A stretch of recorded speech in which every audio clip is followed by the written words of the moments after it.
And by the time I get elected on November 2nd and take office on January 3rd, what budget do you think I'll be working on? The fiscal year 2012. Because fiscal year 2011 starts October 1st of this fiscal year. The government's fiscal year, October 1 to September 30.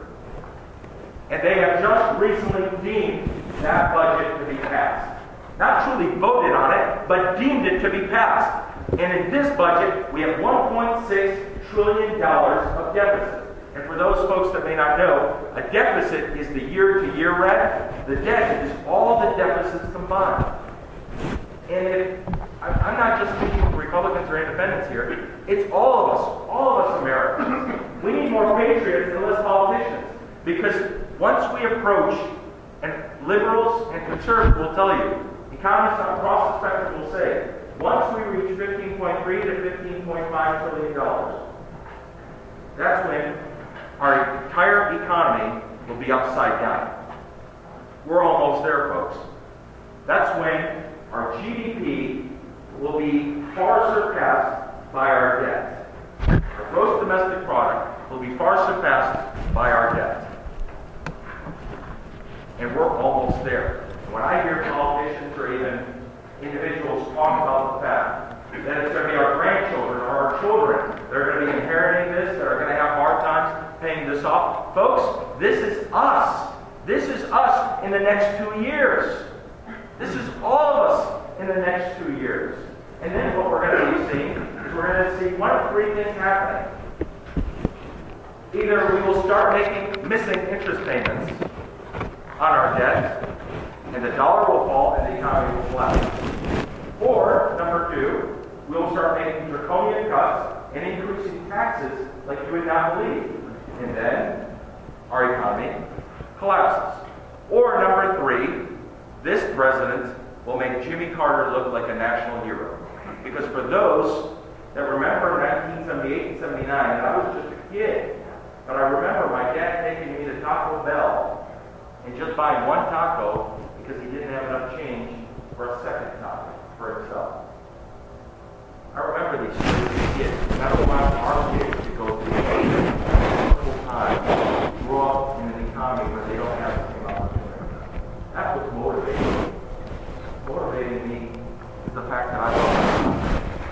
But here's the third point. If we start turning on the M1 money supply and printing money, what, by the way, Greece could not do, because they were part of the euro.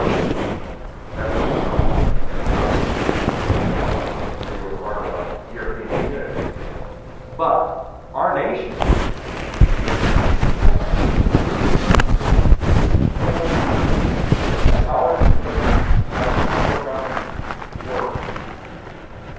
and if that happens, hyperinflation in our economic classes as well.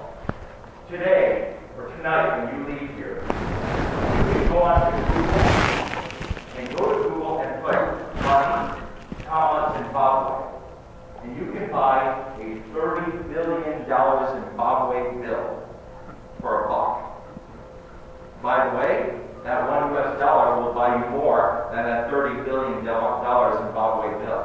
That $30 Zimbabwe bill will buy you 1 egg in Zimbabwe. And you may think, oh, that's Zimbabwe, or that's Greece. Well, you know what? We think we're better than the rest of the world. We're smarter.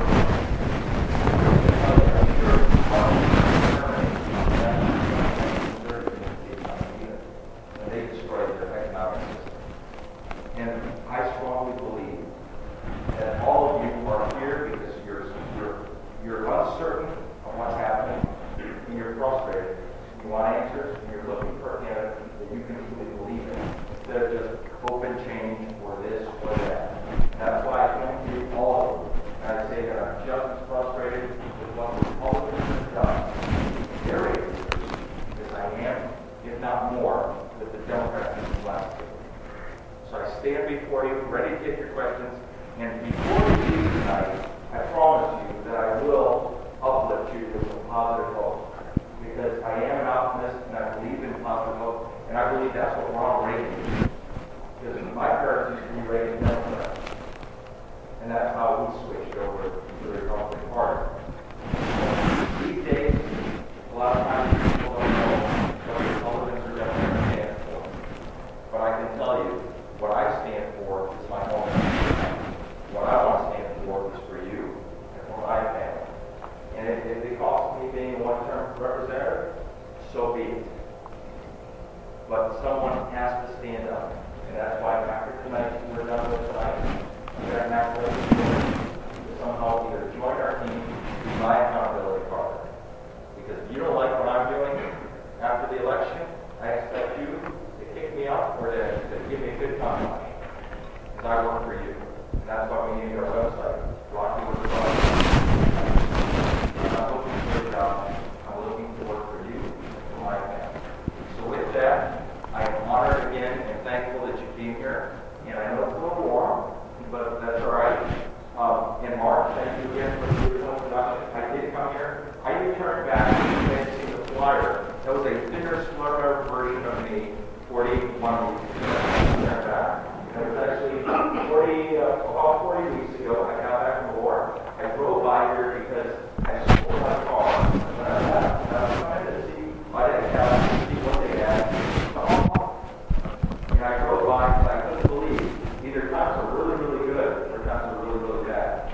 And that's when I came in and I said, what the heck happened? In 1 year, Mark, I came back and this was wrong. And this is the story of Michigan.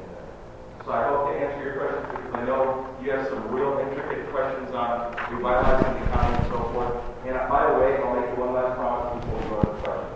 I'd like to give you more reasons why you should vote for us than why you shouldn't vote for my phone. I don't particularly care for negative campaigning. I'm not here to negative campaign. I believe that all people running for office have some good in them. I think I have more good than they do, but that's why I'm here. So with that said, I'm looking forward to hearing your concerns, questions, comments, and by the way, let's even open it up to insults. So with that, sir, I have to look over to my right, sorry. I'll go to my left next.